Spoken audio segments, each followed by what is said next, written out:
courtesy of Jay Swavey. From fans for the fans. The best place for league updates. The hottest takes on the internet. Welcome to Cal's Call. Welcome to episode 10 of Cal's Call. I know it's been a while. Sorry about that wait. I'm Joseph Callamore. I'm Mickey Flynn. And this is Cal's Call. So, Mickey, I know we've kept the fans waiting. It's been a long time. It's been about two weeks, right? Something like that. It's been a while, so sorry, guys. We're both busy. Mickey's in school now, so a little hats off to him. Started school last week, Benedictine. Going to be playing baseball. That's awesome. And, well, I'm just working. So let's get it going. What's the first thing you want to talk about, Mickey? Well, there's a lot to cover. There is a lot to cover. We've missed a lot. Let's do Teddy Bridgewater. Teddy Bridgewater. That's a good topic. Traded to the Saints for a third rounder. What's your opinion? Do you think that was good value for him? Of course. I mean, I thought he should have been a starter in the league. Mm-hmm. My opinion. I don't know what you think. I think he's good enough to be a starter. Mm-hmm. But the thing is, no real team needs a quarterback, right? Not that I can think of. No, it's all about getting a quality backup. We saw it last year with Nick Foles leading the Eagles to a Super Bowl. It's like this year's trending towards making sure your team has a quality backup, just in case you might be in the playoffs. Drew Brees goes down unexpectedly. Now you have at least a starting caliber quarterback in Teddy Bridgewater to carry you at least to the NFC, to the title game, and then possibly the Super Bowl and possibly the Lombardi Trophy. So it was a pretty interesting trade. I did not think the Saints were going to make a move for him. They were on. You did predict the Saints would be a good landing spot for him. So Mickey did call it. I didn't. I thought it was going to go to a more QB needy team. I thought Jacksonville would have been his best fit. Obviously, it didn't go there. The Chargers would have been a good fit as well. They're lacking depth behind Phillip Rivers, I would think. They don't have the greatest backups there. But the Saints, that's a great place for him to go. He can learn another Drew Brees. Drew Brees is already 39. He's almost 40. Once he gets to that point, you never know how long he's going to stay in the league. He's not Tom Brady. He doesn't want to play until his 50s, till his late 40s. He doesn't even want that. So they should be preparing for him to leave. And Teddy Bridgewater is a great QB to have on the roster and to keep if you can for when Brees inevitably leaves or retires. I know he signed a contract extension this past offseason when retirement rumors were coming up. But so he's still there for at least the short term. But I think Teddy Bridgewater, if they could sign him to a team-friendly, about 2-3 year deal, that'd be a great guy to just pick up where Brees left off when he retires. He's not as good as Brees is. Obviously, not a lot of quarterbacks are. But great game all around. He's really improved. When he went down with his knee injury a couple years ago, he was playing at a really peak level, playing at a pretty, I'd say, semi-elite level. He's just been gone with injury, but now he's shaking off the rust and he's back to that elite form. He semi-showed in preseason. So, it's a great pickup from New Orleans. I thought it was going to be more than a third rounder. I saw today that most teams were just settling for a fourth. They weren't going any higher. So the fact that New Orleans pulled the trigger shows that they're all in for this season. I think they should be some of the Super Bowl favorites. They're definitely one of the top 4 or 5 teams in terms of odds to make it now. The team's loaded. I love their defense. Lattimore, Jordan had the first round pick coming out of UTEP. So Davenport. So they have some good talent, a lot of talent, and they have Brees as their quarterback and Michael Thomas, Ingram, Kamara. The names go on and on and on. I think this is going to be a team that's going to be contending for the Lombardi Trophy, and I think it was just a great move. What do you think he should have went for more than a third rounder, Mickey? No, I think third round's fine. Third round's fine. Jets are stockpiling the draft picks to make a big trade in Khalil Mack, maybe. Yeah. So I think it's a pretty good trade for both teams. I saw today somebody posted on Twitter about, I forget the exact name, and it's not like it was a quote or anything like that, but they did the math and they just showed that Cleveland paid $16 million for a second round pick for trading for Brock Osweiler, right? So to get a second round pick, they had to pay $16 million. The Jets, meanwhile, only had to pay Teddy Bridgewater $1 million. The rest is going to New Orleans on his contract, and got a third round pick. So tremendous value there if you want in terms of buying your way into the draft. $1 million for a third rounder compared to 16 for a second. That's a world of difference. So that was great value from the by the Jets front office. Great pickup. Tremendous flip. Yeah. But yeah, besides him, I know it's a little bit late. It's not too late, but Adrian Peterson signed with the Washington Redskins. Obviously, guys went down with a knee injury a couple weeks ago. They're replacing him with Adrian Peterson. What do you think Peterson's going to contribute to this team, and how good of a season do you think he's going to have? Peterson's 30 now, if I'm not mistaken. Mm-hmm. He had no production last year. I think he had 519 yards and like 2 touchdowns with the Cardinals and Saints. But I think that I'm not going to say he's going to revive his career, but I think he has a solid year, maybe 700 yards and 5 touchdowns. I have him on my fantasy team. Mm-hmm. But, we'll see. Yeah, I could definitely see that. I think this might be like his. I don't think he wants it to be, but this has all the makings of a like just good going out story. Like maybe get to 800, 900 yards max, 7-8 touchdowns. Just at least show that you were better than you were last year, and then just end it. There's no real reason to stay. I don't think he has enough in the tank to contribute for multiple seasons, but he can still put out a great season this year. If that O-line's up to snuff, which it is, they have a good O-line there in Washington. So if he can just do well behind them, fill in where he's needed, they're going to need a running game. They have Alex Smith as the QB. He can create a good passing attack, but he's more of just a check down guy. So it's good to have a great running game with him, a power running game. He had one Kareem Hunt last year, and now he has that same type of back in Adrian Peterson. So if Peterson can just, like you said, recover from last year, he could have a great year. Not an amazing year, but a good to great year. So I'm looking forward to that. I think him and Chris Thompson are a pretty good duo. Chris Thompson is obviously more of like a gadget receiving running back, while Adrian Peterson is more of a power every 3 down back. So we'll see how it works. I think they're gonna go together pretty well, and they're gonna recover pretty nicely from seeing their second round pick going down in Geis, and then kind of all hope being lost because their backups are not the greatest, to now they have Adrian Peterson and Chris Thompson. That's a good place to start at. So at least it's an adequate running game to go along with some great receivers and an okay quarterback, a good veteran quarterback in Alex Smith. Yeah. But in terms of fantasy, I just want to there's a lot to talk about fantasy. And, this is the last day. It's the last day of preseason. And most drafts are finishing up within the next week. So a quick couple last hits on it. I know when I first started this fantasy season, I was looking more into the rookies. I really do think there are some rookie sleepers like Kerryon Johnson and Royce Freeman. The thing is, those guys aren't sleepers anymore. So if you haven't drafted yet, I'm not too high on those guys anymore because now they're getting drafted too high. If you're looking at some quality backups, though, that are like, they haven't had the biggest, they're not the biggest names, but they're sure to put out some production. I'm looking at Peyton Barber and Chris Carson, one of Seattle and the other of Tampa Bay. Peyton Barber has beat out Ronald Jones wholeheartedly for the starting running back position. Same goes with Chris Carson and Rashad Penny.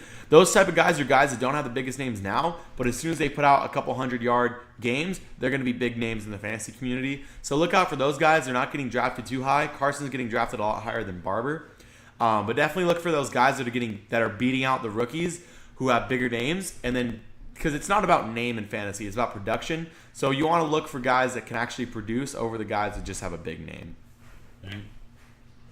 I want to talk about fantasy for a little bit because I'm really intrigued, it being like the last day for preseason and all. So, Mickey, what are a couple guys that you've seen their stock falling within the past month of fantasy, and guys that maybe they don't have the greatest outlook, but they're worth a fleer at the end of the draft. Like guys who have just totally tumbled. Tumbled? Yeah. Well, I mean, I know for the other league I did, Melvin Gordon almost fell in the second round. That's crazy though. That's a pretty big tumble. Mm-hmm. Other than that, I don't think any. Well, I got Michael Thomas and Keenan Allen back. Round 2. So I think that's pretty good. Actually, that was round 2, round 3 actually. Mm-hmm. That's pretty good value in my opinion. But other than that, I don't really know who else is falling. Well, I mean, there haven't been that many stumblers. If anything, it's mainly just been rookies who you shouldn't expect that much from in fantasy anyway, but then they've just fallen throughout preseason. If we're looking, I'm trying to think. There have been a couple of guys. Oh, another guy is in terms of sleeper to look at. He's not really a sleeper.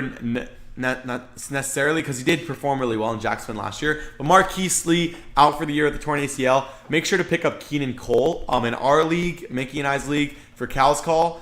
You can follow that, by the way, on the site. Just go to our just go to Fantasy. We'll be there. It'll say the Cal's Call League. You can look at all the rosters. We're going to be doing a weekly update, so check it out every week. We're going to be seeing who does well, who doesn't do well, records, trades, covering it like the actual NFL, but for fantasy, because I think we had a pretty great draft. But with that being said, it was very in-depth, and a couple of guys have some pretty loaded rosters, so they missed out on guys like Keenan Cole that are still free agents in our league.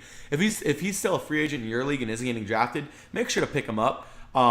If you picked up a guy that was just all name in the 13th, 14th, 15th round and you're not feeling too secure about him, cut him now while you have the chance and pick up Keenan Cole. This guy's going to be Jacksonville's number one wide receiver. I get that Blake Bortles isn't the best quarterback, but he needs to throw it to somebody. That's the guy.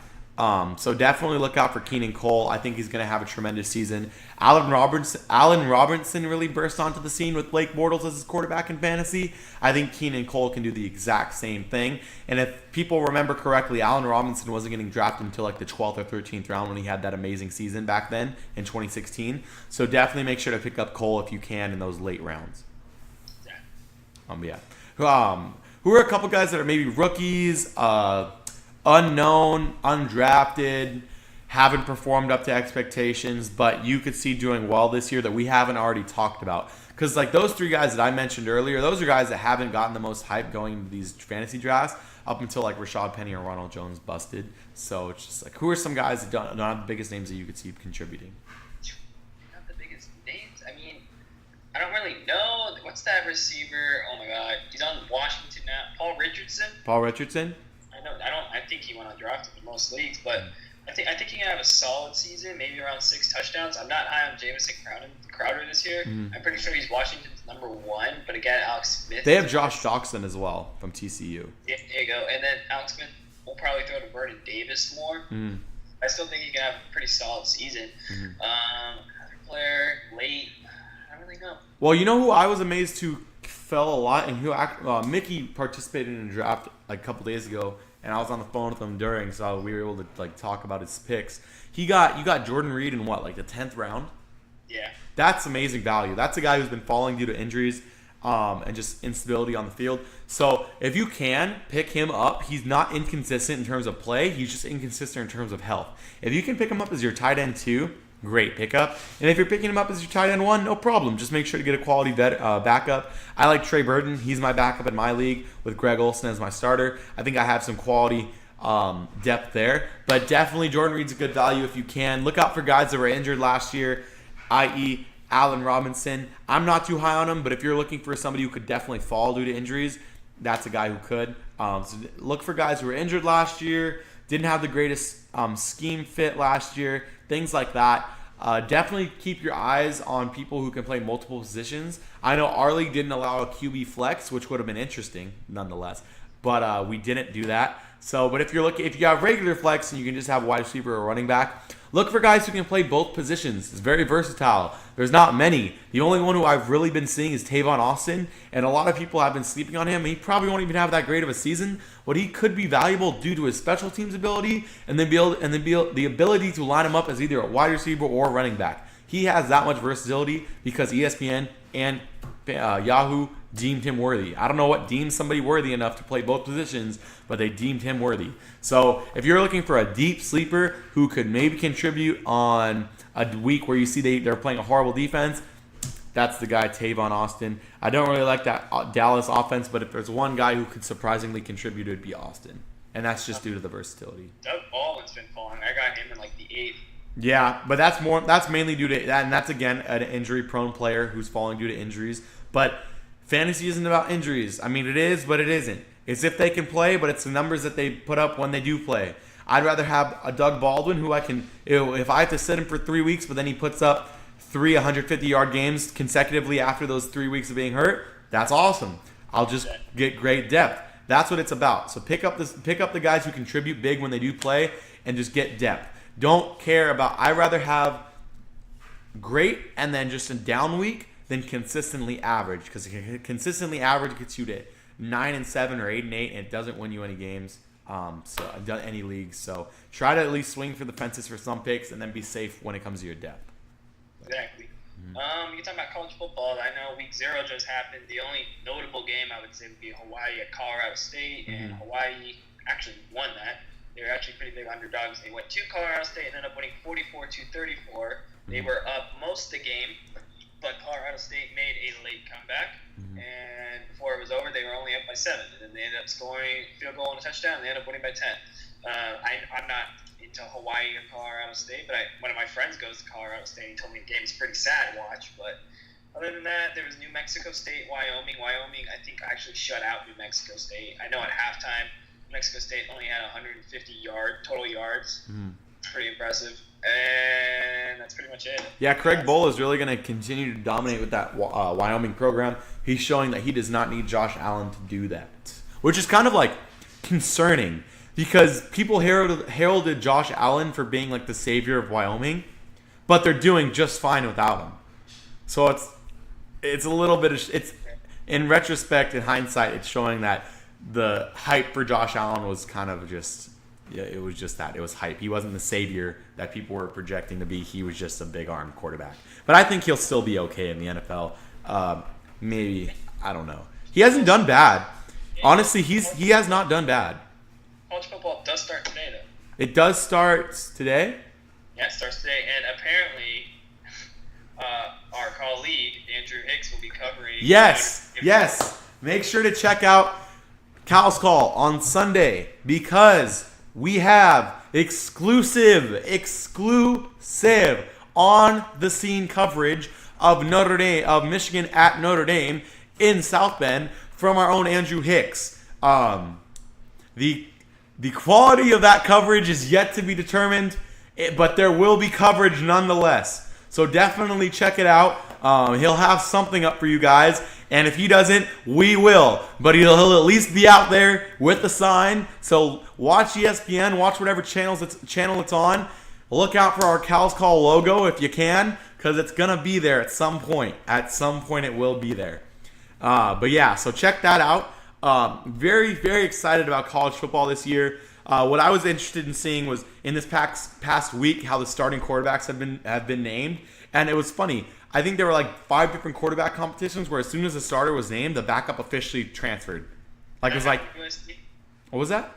Did that happen to the USC backup? I don't think that didn't happen to USC, but Nebraska when they gave it to Martinez, the freshman, the first true freshman in Nebraska history, which is amazing by the way. As soon as they gave it to the true freshman, as soon as they did that, the backup just immediately was like, you know what, I'm out, and just dipped. And I think we're gonna start seeing more and more of that.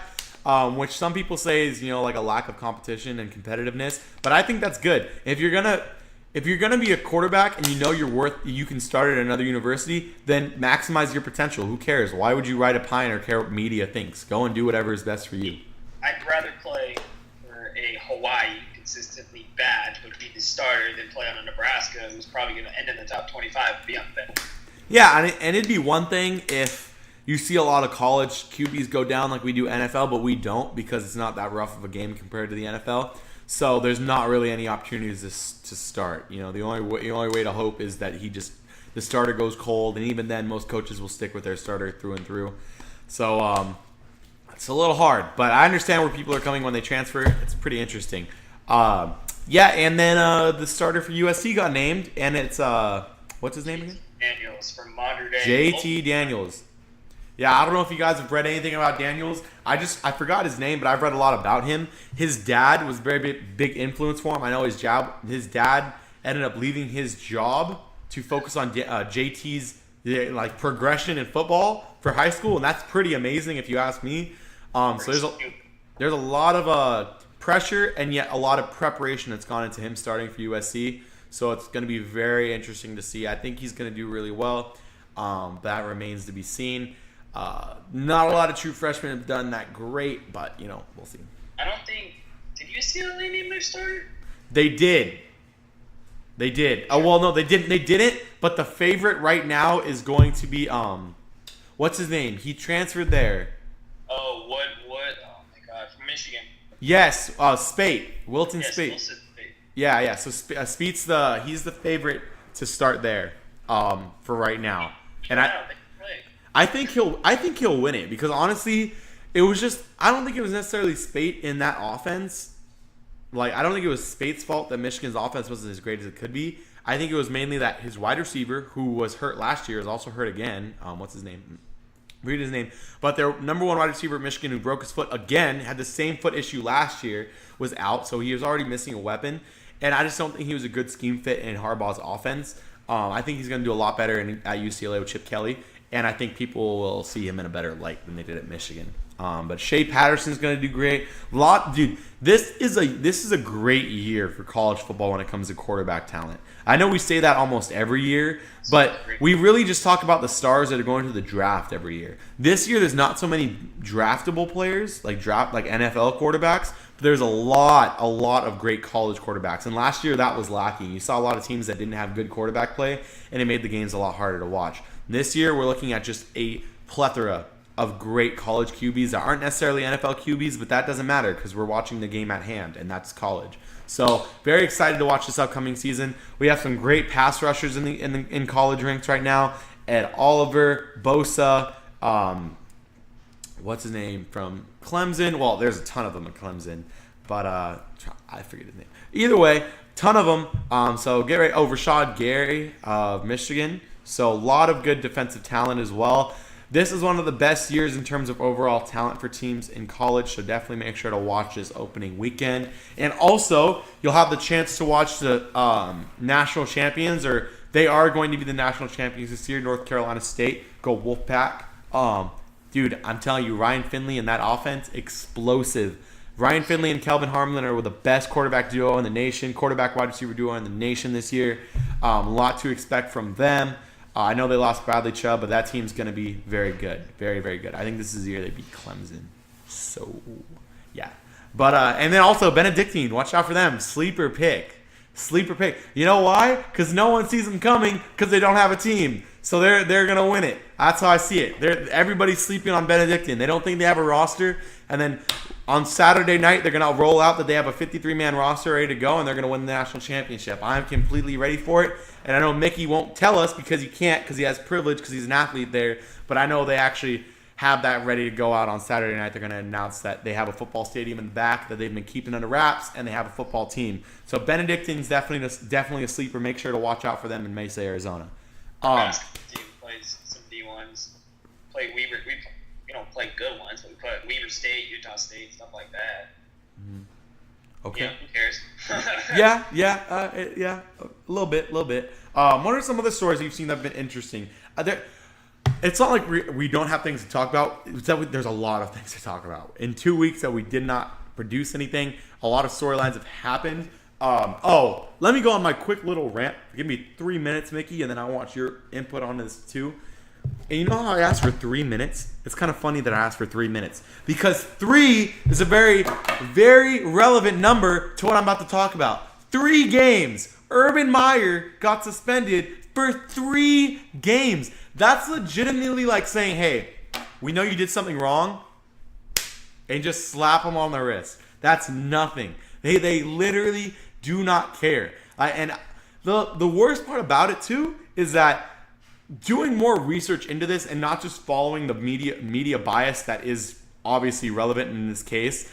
Obviously what Zach Smith did was wrong. There are multiple occasions of reported abuse, but with that, there are times where the abuse that was reported was not entirely accurate and in fact was over-exaggerated. So I think that this story has kind of fallen into whenever the media gets a story and they want a headline, they make their headline. They don't actually care about the facts, and that's happened in sports journalism, and it's a little disappointing, but that's happened in the past couple months. So with that being in mind, I understand that maybe the charges were very serious, but maybe the events that occurred weren't exactly what the media is portraying them to be. And even still with that, even if they were a lesser amount, Urban Meyer should be held responsible to a higher degree because he's the head coach. And I want to be the guy who says, 3 games, at least it's still a punishment. I want to be on this Urban side because the more I read into it, the less I think of the less of an offense I think it really was, to the point that the media is hyping it up to be. It was still an offense, and he still was fired for it, so there were still actions taken against him. But I don't think it needed to be dragged out to what it was. So I want to feel bad for Urban Meyer. I want to be like, he shouldn't have even gotten dragged into it in the first place, but I can't. Because as much as I want to defend him, I just can't. And I'm not like the other media members who are saying to just totally fire him, but it should have been more. 3 games is nothing. To do it for 3 games, you're telling the entire country that your football program is more important than your integrity, which is you never see that. With Title IX being what it is and our nation being what it is, you never see a university saying, we don't care what you guys think. We're only going to suspend him for 3 games, even though we know it's basically nothing. We've seen a trustee step down today because of how little it was. I think that an appropriate suspension would have been for a season. I think a one season suspension saying, hey, you can't be our football coach this year. Like, after what's happened, if you don't know how to run a football team, then you need to take a year away, a season away from this sport, do some self-reflection, and come back ready to run an actual football program that has integrity. Because by him not reporting any of these events and then lying about it on media day shows that he doesn't know how to run one. So I think it should have been a season suspension. 3 games was nothing. I'm really disappointed in the 3-game suspension. That's literally nothing. It's just not going to affect their season. There's still going to be a ton of momentum for them to have, and it's just not right. I think it would have been in everybody's best interest to suspend him for the season, let one of his assistants run the show, and it would have helped them too. The assistants would have been helped out. They could have created a new culture, like, hey, he's going to be coming back after next season, but this season is the season to right the ship and get all this stuff on a better track. But disappointed by it nonetheless. Yeah, I mean, there's no words for it. It's just disappointment. 3 games, like, really, Ohio State, 3 games. 3. It's just sad. But what do you think about it, Mickey? I was thinking maybe at least half the season, because I mean, whole year, that's a little too much. 5, 6 maybe, but I mean, I'm with you with it. They didn't do enough to, I guess you could say, solve the issue. Like, I mean, if it got three games, like for me, let's say I smoked weed and I only get 3 games for it. You think I'm gonna learn with only doing 3 games? Yeah. No. Exactly. No, it's like I'm 19. He's 50 something. Yeah, that's why I think we see college players get suspended. Like UCLA suspended 6 of their players for the home opener. We see the players get suspended all the time. So it's a rare occurrence to see a coach suspended, and it should be, because coaches should be held to a higher regard because they're older, they're more mature, and they're leading the entire program. So with that in mind, that's why I think the year suspension would have been good, because he should be held up to such higher standards. He's so much older. He's the leader of the entire program. It's just shameful. Like, it is what it is. And from everything I've heard, he's a great guy. And I'm not saying he's not a great guy. I'm saying that he did not properly run his football program to the proper standards. And for that, he should have had to take time away to learn how to run a football program correctly, the right way. But other than him and that subject, just because I'm just annoyed by it, doesn't make any sense. There's a lot of other headlines that have gone on. Mickey, what are a couple things? Anything happening in baseball right now, just before we move on to basketball, football? Well, I didn't get the article because it happened when we were doing the show. But the Astros extended their manager, A.J. Hinch, who, I mean, pretty much kind of saved that whole franchise, I guess you could say that. He took over for, I think, Bo Porter was his name. And since then, they've been pretty amazing. They won the World Series last year, and he gets what he deserves. That's pretty nice. But on top of that, the Athletics are making a strong push to take the division lead over the Astros, which I would love to see happen, because I'm a big underdog fan story. And what else happened in the sport? I think that's it. There's a lot of trades, but there's too many to talk about. I've seen the Athletics, man. The Athletics are doing great. Very surprising. Very, very, very surprising. And honestly, I think that's mainly it. I know in basketball, Manu Ginobili retired. Yeah, that was something I was going to talk about. Like that's very sad. Ginobili's gone. End of an era. Parker's in Charlotte. Ginobili's gone. Duncan gone. And, Kawhi Leonard's traded. That 2014 championship team is no more. But, so Or was it 15? I think it's 14. Either way, very interesting to see it end like this. I thought he was going to stay one more year. I was very it did surprise me. It's always going to be. It shouldn't have been that surprising because of how long he's been in the league, but it was surprising nonetheless. Every single year, you think the Spurs are going to retire, and every single year they don't. But then, in these 2 years, we've seen it all change. We've literally seen it all change. We thought Tim Duncan would never retire. He's gone. We thought Manu Ginobili would never retire. He's gone. Charlotte, Tony Parker, he'll probably be gone in the next 2 years. So it's just like these pillars of the game for the past 20 years, almost 20 years, are now retired. And it's not necessarily sad. It's not necessarily sad because it was great to watch them, but it's just like, where are we now? What are we supposed to do now kind of feeling? Because the Spurs have always been that team to where they're the Spurs. Like, they're going to beat you if you're not on your game. They're not going to win every championship every year, but they're always on their stuff. So now, with them gone, the only one there is Popovich. He's out the door, like, not in terms of, like, performance, just he's getting up there too. Once he's gone, I have faith that San Antonio franchise will still continue to do well, but it's already unrecognizable. And it's crazy because these are the teams that have started these revolutions of the game. Like, if it's not for San Antonio's passing offense and the way they've always run their offense with Popovich, the Warriors don't happen because Steve Kerr learned almost everything he learned from Popovich. So all of these students of the game that have come to San Antonio, learned, and then gone out and dominated themselves, they have to carry the torch. And they're doing an okay job, but obviously we're looking at Golden State, but Golden State's more a product of placement, of free agent placement and contract negotiation and just the CBA than anything else. It's not necessarily their ability to play basketball. It was before they added Kevin Durant. Since Kevin Durant, it's all about CBA and contract and not necessarily about the game. So it'll be interesting to see where the league goes. I think that I don't count Golden State as the team that's carrying the torch from San Antonio. I think San Antonio's torch is about to be, whenever Popovich leaves, that's when they're going to hand off the torch. I think they still own the torch as the most consistent franchise, even with all their players gone, just because of the Popovich and the front office they have. But I think once Popovich leaves, they're going to have to, that torch of a stable franchise is going to have to get carried to someone. And I'm not too sure it's going to be. I'm pretty sure it's going to be Boston. And it probably will be. They're the favorite. But if somebody can somehow surprise me and spur a better culture than Boston in the next couple of years, I'd be thoroughly surprised. But I think that we're going to see Popovich leave by 2020 when he's going to be coaching the Olympic team. And Brad Stevens' take over as that no-nonsense, just dominant coach and leader that Popovich has been for the game of basketball. And we'll see the Boston Celtics, like the San Antonio Spurs have done, dominate this sport for the next 20 years. But yeah, that's my take on that. But it's very, very sad to see it go. Yeah. And we've seen a couple football retirements too in the past week. We saw Julius Thomas leave to study brain conditions, right?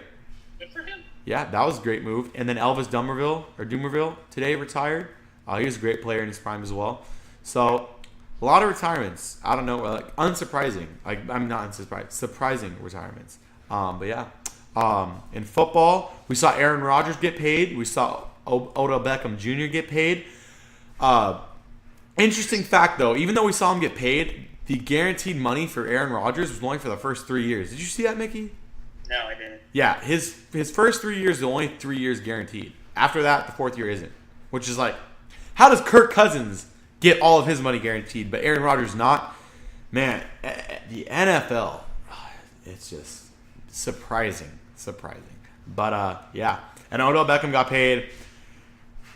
Not the biggest fan, but it was okay value. He could have gotten paid a lot more. And then still to this day, even though we've missed out on covering and getting out to you guys in the past 2 weeks, Khalil Mack has not been re-signed, and I think he will be traded. Not by the beginning of the season, though. I think we're going to see a mid-season trade for Khalil Mack from somebody who's desperate, i.e. the Packers, the Well, I don't think the Jets are going to be desperate because they know they're not going to be that great this year. Trying to think. The Bills, maybe. Let's see. The Packers are just the primary team that I see. Like, I really do see the Packers getting desperate from not performing up to expectations with Rodgers back and just throwing some picks to the Raiders saying, hey, you know what? Let's do it. Let's get it done. So we'll see how that goes. But I think that's how it's going to play out. I think the Packers are going to make a midseason trade for Khalil Mack, and I think it's going to be Mack and Rodgers on the bet on some of the two best players on offense and defense on the same team. And Packers might make some noise this year if that happens. If not, I don't think they are. But if they can make that trade for Khalil Mack for a couple first rounders or a first rounder in a second, we could definitely see the Packers as one of the contending for a Super Bowl. Anything else? There's just kind of like if you guys obviously follow the site as well as following our podcast, and we do keep our site updated with all the local news, breaking news for sports. So we've covered most of it already. There's not much to be said that's left.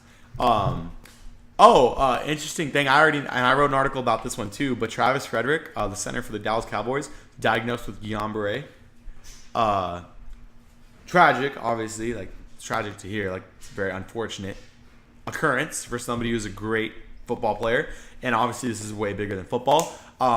And if you guys read the article, I have a little bit of experience in this area, so I was able to really relate to that. So it was interesting to see that a sports player get diagnosed with that, seeing as they're the best athletes in the world. It kind of goes to show you can be in the tremendous shape, and neurological disorders and diseases still come to get you. So very interesting read. I definitely recommend going on to Cal's Call and reading about that. And I think we should just end out on a little schedule on the way things are going to go.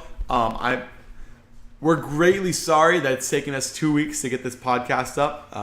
It's been a while, but we will provide you guys a set schedule for podcasts and live streams by the end of the weekend. We're gonna schedule it out. Mickey and I will do our homework. We'll be able to tell you guys when we're gonna be doing it, when it's gonna be posted, and what it's gonna be about. So look forward to that. We still have our articles going up. Check out our YouTube channel. These videos are going to be going straight onto there after we edit. Same thing with the podcast and Podbean and the site. So make sure to just keep yourself updated. Have faith. We'll be there. Mickey will have more time soon. I'll have more time soon. We'll schedule it out, and we'll continue to get you guys podcasts. But yeah, Mickey, any other last things you want to talk about? Shout out to Greg Ramirez for the cool Cal's Call. Yes. I'm not wearing mine right now. It's in the car. But thank you, Greg. These are amazing hats. They're so nice. They even fit my head, and I have a big head, so it's hard to fit. But yeah, so thank you for the hats. They look incredible. Mickey's rocking his now. And thank you guys for all the support. And we will continue to give you the best feed and analysis of sports that we can possibly give you on a weekly basis, daily basis when possible. So thank you guys for tuning in. We really appreciate it. What was that, Mickey? One more. You got to follow us on Instagram, Facebook. Yes. Instagram, Facebook, Twitter. Facebook's getting bigger, so definitely Facebook is the trend. But if you have Twitter and you have Instagram, check us out on those too. We don't tweet as much as we should, but we will get there. We're going to start controlling those accounts more. So just keep following it. I promise you guys, the more you follow, the bigger we'll get with time. Eventually, we'll hook you guys up. So just keep on following, staying loyal. We got you guys. We'll continue to give you the best coverage we have. Until then, we'll get you a couple new episodes in the next coming days. Thank you guys for joining today, though. I'm Joseph Callamore. I'm Mickey Flynn. And this is Cal's Call. Thank you guys so much. For all the latest and breaking news, podcasts, and live streams, make sure to check out Cal's Call on Twitter, Instagram, Facebook, and Periscope.